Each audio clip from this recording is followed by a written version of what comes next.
Dr. Joy DeGruy, it's really an honor to be able to talk to you. I would like to start, if it's all right, to ask you a big question, which I'm sure you've been asked many times. Okay. What is post-traumatic slave syndrome? Okay, so I've been trying to do this as quickly as I can. Post-traumatic slave syndrome is almost exactly what it sounds like. It's multi-generational trauma as it relates to people of African descent. And I look specifically in America, but it is not exclusive to America, as there is slavery in the Caribbean, but specifically it's looking at multi-generational trauma. So what you're saying is that there is a length of trauma or an effect of trauma that spans the 200 years since slavery? Absolutely. Well, because there's kind of a little mythology that goes on as it relates to trauma. Because the mythology is we had this horrific thing called slavery, approximately 39 years of it.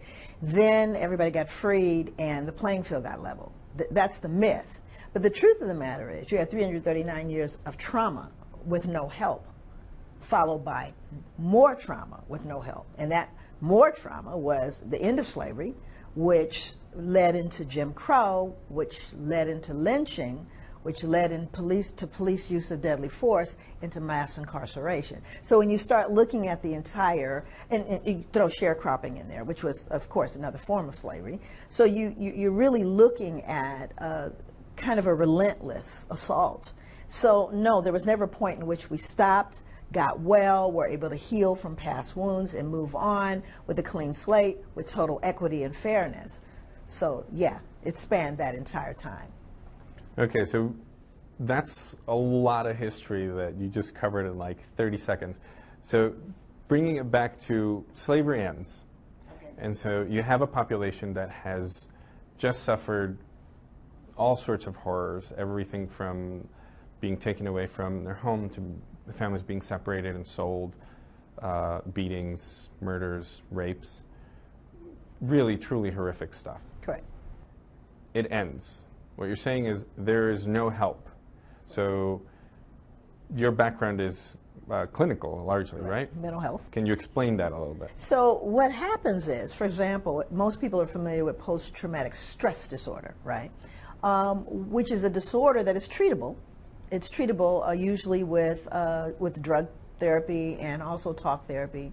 And there are a number of other new remedies that are showing up for post-traumatic stress disorder. Now, that occurs as a result of experiencing directly or indirectly a single trauma, right? So what I'm saying is if I were to shoot you, the likelihood is you'd be traumatized by that.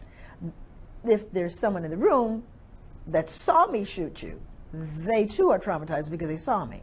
Someone not in the room heard the shot, later find out it's you, they're traumatized. Your family that may live in, Oklahoma, find out you've been shot, they're traumatized. But there could be also someone in the room that saw it and they say, wow, it was terrible. When's lunch? Right? So everybody's not traumatized by a traumatic event. We're different. We have different resilience. We have, in terms of mediating stress, we are different. But when we talk about slavery, we're talking about 300 years of trauma that was never addressed. In other words, there was no Dr. Phil that showed up. There was nobody, doctors in the borders or out of the borders, that came in and said, let me help you through that. And so when we look at that, all those things you mentioned, imagine folks trying to work with it. So now we go back to the original, what we do understand about post-traumatic stress disorder, which actually came out of the notion of shell shock with, veterans. That's kind of where the whole idea was called shell shock originally. But now let's go back and look at all those folks that maybe it's not plausible that they escaped a stress-related illness. It's just not plausible. Some did because they were resilient. But how much resilience can you have over generations of trauma? Not one, generations. So what I'm saying is it's not plausible that folks escaped without post-traumatic stress disorder. So then we have to unpack post-traumatic stress disorder. What does that look like? Well, exaggerated startle response, difficulty falling and staying asleep, feelings of foreshortened future, reactivity at anything that resembles the original event. And this goes on and on and on and on. So you have these symptoms now, right? So now let's go back and we're looking at folks that are trying to live in some way in a hostile environment for 300 years. So now you have someone with post-traumatic stress disorder, because I don't know, you saw your daughter raped, they beat your son, sold your son, whatever. Now they're exhibiting behaviors that suggest they have a stress-related illness. Angry, outbursts of anger, all these different kind of mood swings, all that. But after a while, there's so many people, you begin to normalize that behavior. We go, oh yeah, well, we know that's just the way he is. And later it became, well, that's their culture. No, it's not our culture. That's adaptive behavior. That's the poison in the cookies of culture. And so what I've done as a clinician is I've started to tease the poison from the cookies. I said, what is good and legitimate, resilient, adaptive behavior, and what isn't? And, so because we've never gotten a chance to have the conversation, because everybody tells you to get over it and shut it down, we aren't able to really investigate that on any real level. So, yeah, what happens is it becomes cumulative. Because so after slavery ended, yeah, you're free, but most states enacted black codes and sundown laws that said you might be free, but you better not come here, and if you do, we're going to lynch you, and we're going to beat you, and we're going to jail you. And so you see that happened. Then the lynchings occurred, because during slavery you don't lynch your property, their labor is lost to you. So those lynchings, more recently, the lynching memorial that I just came from in Montgomery, Alabama, 4,400 documented lynchings. That's the documented ones, right? Men, women, and children. Sometimes, the whole family lynched because someone wrote a note to a white woman. Someone annoyed or startled a white woman. Or they were just speaking back or didn't seem polite enough. Whole families. In one instance, there were 215 people killed. 215. So that means they went in and just slaughtered, in one space, in one day. The all of the folks were killed. So you think about that and you go, see, this didn't make it to your text. That's why it seems incredulous. How could you? But go to the lynching memorial and see. It's all listed there. And on each column they show who was killed that day, right? And so while we don't know all the names, the bodies were there, So when we talk about trauma, again, this is post-slavery, right? And then you have sharecropping, right? So now you have folks that are free. But again, you have exclusionary acts, sundown laws, black codes, barring you from going anywhere else. So you're starving. Well, including entire states. There's a speech that you gave where you referenced, I think it's the state of Oklahoma, or no? Is it Oregon? Yes, Oregon's exclusionary laws, right. And that was north. So what happened was, in Oregon, the big fear was that the black people were going to come to Oregon, they were going to mix with the Indians and create this huge tribe and kill all the white people. I mean, that was the paranoia that, of course, none of that happened. So they enacted exclusionary laws that said you could not come in the state, you couldn't own real estate, you couldn't have a job. They would punish anyone that would bring you into the state. This included Chinese people and Native American people. Again, but you're free. This is 1926, right? 1926. It was 1926 when that law was abolished, in 26, so my father was alive. But aren't you free? You see, so there's this mythology that there was somehow a balanced and leveled playing field, which never happened. And so then directly following that, you had enslaved Africans that are now free that went back to plantations. And of course, me as a researcher, I'm going, why would you go back, right? Well, because you couldn't go anywhere else. And you were starving. So you go back to now your past owner and say to them, I will work for a fair wage. Well, we all know that enslaved Africans could not read or write. So they said, sure, we will pay you. But here's what we're going to do. We're going to advance you seeds, tools, and a mule. And then at the end of the year, we'll just settle up. Well, at the end of the year, they were found owing. So what do you have to do to settle that debt? You got to work. But you're working for free now. So it's another form of slavery. And because you don't know, you can't read, you don't understand how the process goes. So it's another form of debt servitude. And in fact, there's a book written, basically looking at sharecropping as, another form of slavery.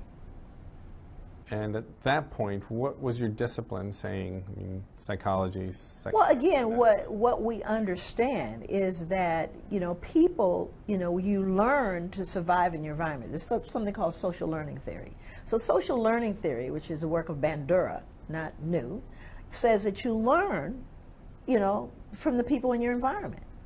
If the people in your environment are broken and they don't know it, you're learning broken behavior that's being transmitted. Not to mention, you're having your own experience, but now you're experiencing the residual impact on other people that have been traumatized. So it becomes very difficult to disentangle yourself from what is culture, what is adaptive, what is healthy, and what is just people trying to survive under hostile environment, in a hostile environment. What are you looking at? And so again, my training tells me, I'm looking at this individual and I'm looking at your behavior, but you're not an isolated individual.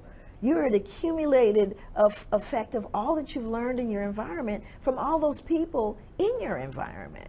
And I'm saying those people did the best they could with what they had, but sometimes they didn't have enough. And sometimes they unwittingly passed along their injury to their children. So let's maybe change the focus from Black Americans to white Americans. Okay.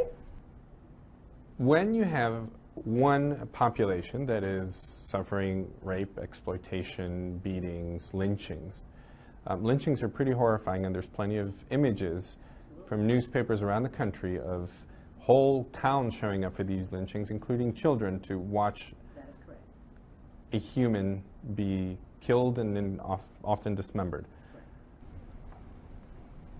How does a person, a human, a child, a parent, get to the point where they can view that and think it's okay, or at least not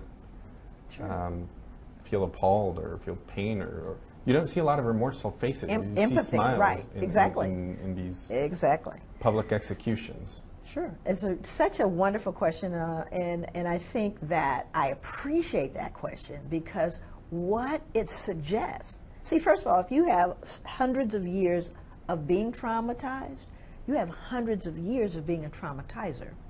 You have hundreds of years of people. We're human beings, and human beings learn how to survive in spite of the trauma. So my sense is that there is a pathology associated with how people were able to deal with unearned privilege, how they were able to deal with those horrors in a way that you could go to sleep at night and you could also go to church and sing hymns.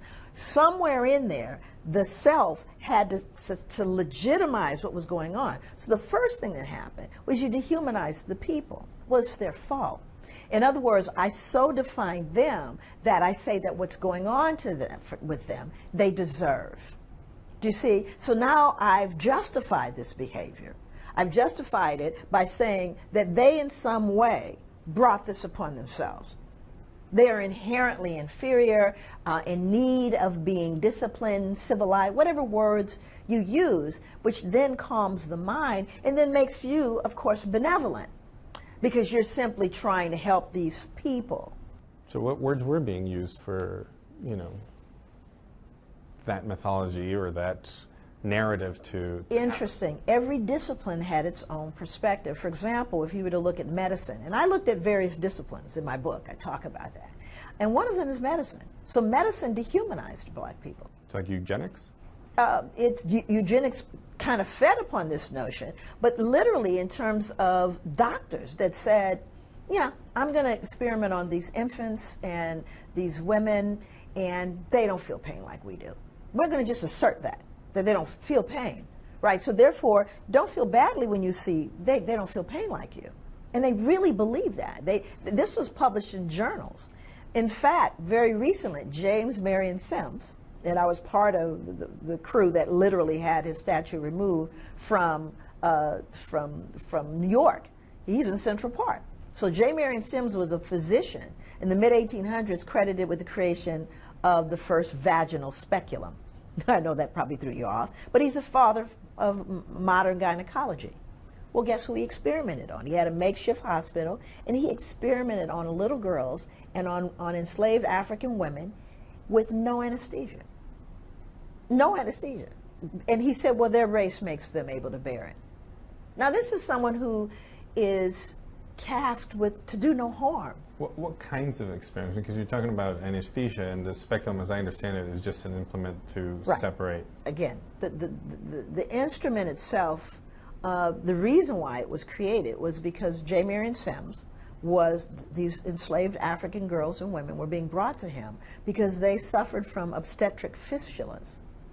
An obstetric fistula is this is technical, but it's a breakdown of tissue in the vaginal wall. Very often it occurs when, a couple of reasons. One, a little girl is having a baby, it shouldn't. She can't, and she rips, she tears when the baby comes through. The other reason is rickets and poor nutrition, so everything is fragile, the tissue, the bones. And because they're so poorly nourished, again, the child comes through and everything tears. And as a result, there's a leakage of feces and urine. So what would happen is these slave owners would say, well, she's not fit for duty, Dr. Sims. Make her fit for duty. Well, she could certainly, while it was smelly and a horrible condition, once it healed, there were gaps which caused a leakage, but she could certainly clean and could certainly work in the fields. So what duty was she not fit for? And that's where you get into being, sexually accessible, at 10. Sexually accessible. Because everybody has this kind of, another thing, they started very young. Usually a girl never reached. To spell it out for folks. Yeah. So these 10-year-old girls or so were being taken to a doctor, which was probably not a guarantee or any kind of benefit afforded to everybody else. They were being taken to a gynecologist specifically so they could be made sexually available for their owners. That's right. So she could be fit for duty, her duty. And again, you see, even the language, unless you unpack it, you don't even know what you're talking about. What do you mean fit for duty? Sweeping? What are we talking about? And so again, you sanitize the whole thing. And even the pictures of Sims suggest that it was humane. They have her sitting there, there's a curtain. None of that was true. They would tie them down because they would be screaming, because you're cutting into them and you're sewing them and you're trying to fix this layers of skin that's been ripped out, right, with no anesthesia. Now, here's the good news about Sims. He stood in Central Park for a long, long time. He has been removed to a cemetery where he is buried. That statue has now been removed. Matter of fact, it's only been maybe a month ago. A month ago it was removed, and so we're very happy that that's happened. But you see, this is hidden in plain sight. And and when you look at what's said, he's, awarded the highest honors from his countrymen, and there's all of these things. And this is an author of my Holocaust. Do you see? Can I stop you there? Sure. You just used a word that has its controversial uses. Absolutely. It seems, are used only. It's only used in one context, which is the European, German-led Holocaust of Jewish citizens of Europe. Absolutely. But that's not how it's being used anymore. Okay, because what we're looking at, the African word for it is Ma'afa, M-A-A-F-A. And Ma'afa is a Kiswahili word, which means the great catastrophe, or what we refer to as the Black Holocaust. There's a similar word, I think, in Arabic that Palestinians use called Nakba. Yes, yes. And so again, whatever word you use, when you start looking at the atrocities, for example, the Middle Passage of slavery, the triangular route that brought enslaved Africans to America, Cuba, Caribbean, what we know, based on ship manifests, that at least as many people died as arrived. So that's how many people died. 11 million, the very least. 11 million people. So at least. And that's based on ship manifests. So you see how many you start with, how many you end up with. And so, again, but it didn't make it to your text. This is not obscure. I'm not making it up. Yet, again, you start looking at whose life really matters, right? So we can talk about certain folks, and we can acknowledge it. But are we not going to acknowledge the genocide of natives? Are we gonna dismiss that because I don't know a word? Really? Are we going to dismiss 339 years of trauma followed by more trauma and the death of millions? Really? So that's why for me, and I respect the fact that, here's the thing, I know, Jewish people honor their Holocaust. They don't care what you think about it. They're going to always honor it. Their children are going to always know on whose shoulders they stand. And I'm just insisting that mine do. So let's move forward. Okay. Past, let's see, we've talked about slavery, we've talked about the period of lynchings, which has, Jim Crow. To me, it has leaked into other eras than the ones we think of. Sure. So let's get to a more contemporary. Let's talk about right. the 20th and 21st century.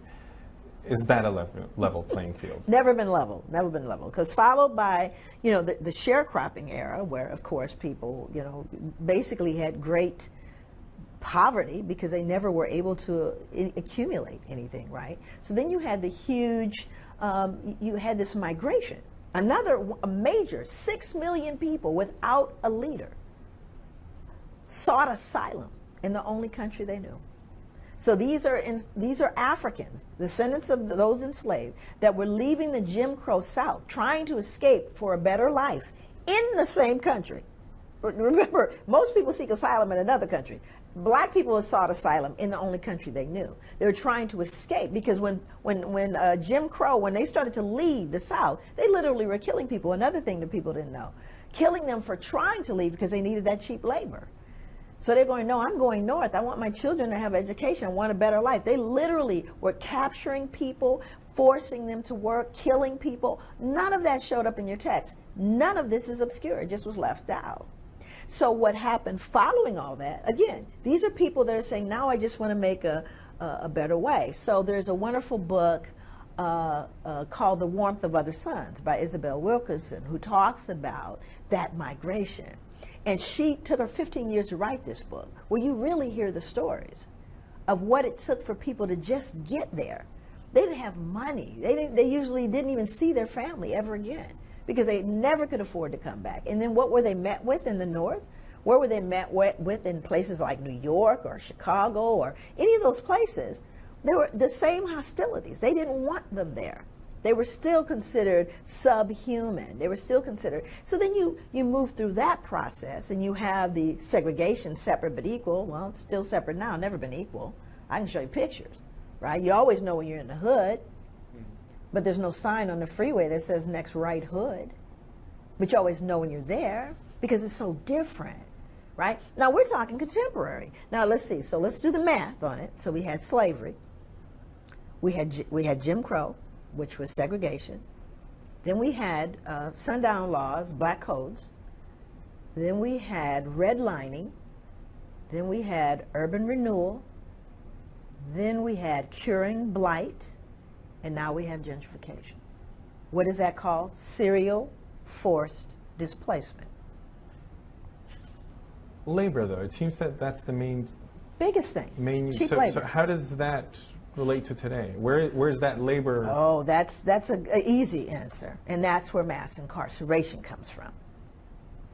So when you start looking at what was called, convict leasing.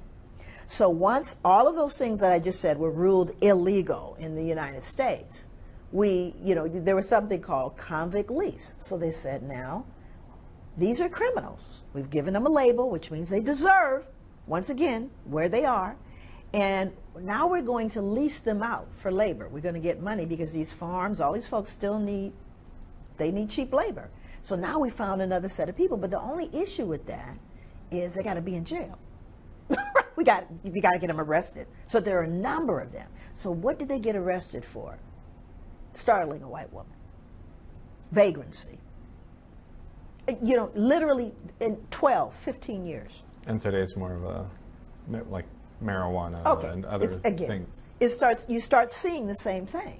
And now it's even worse because now we have immigrants that we are locking into these places in the name of them being criminals and rapists and whatever, and they become, again, fodder for the system. Then you start looking at how many companies use prison labor. Of course, that's a whole other conversation, because there's a phenomenal list of people you wouldn't believe that are using prison labor. Anywhere from booking flights to making uniforms for Burger King.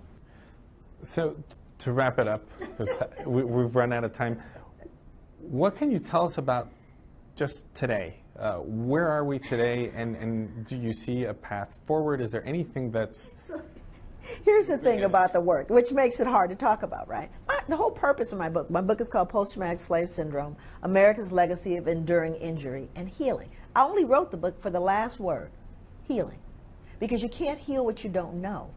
And half the time, no one believes there's been an injury. So we spent most of this interview talking about the injury, because people can't even wrap their head around that. You all are just fine now. And I have to go through such great lengths to help people understand that playing field was never level.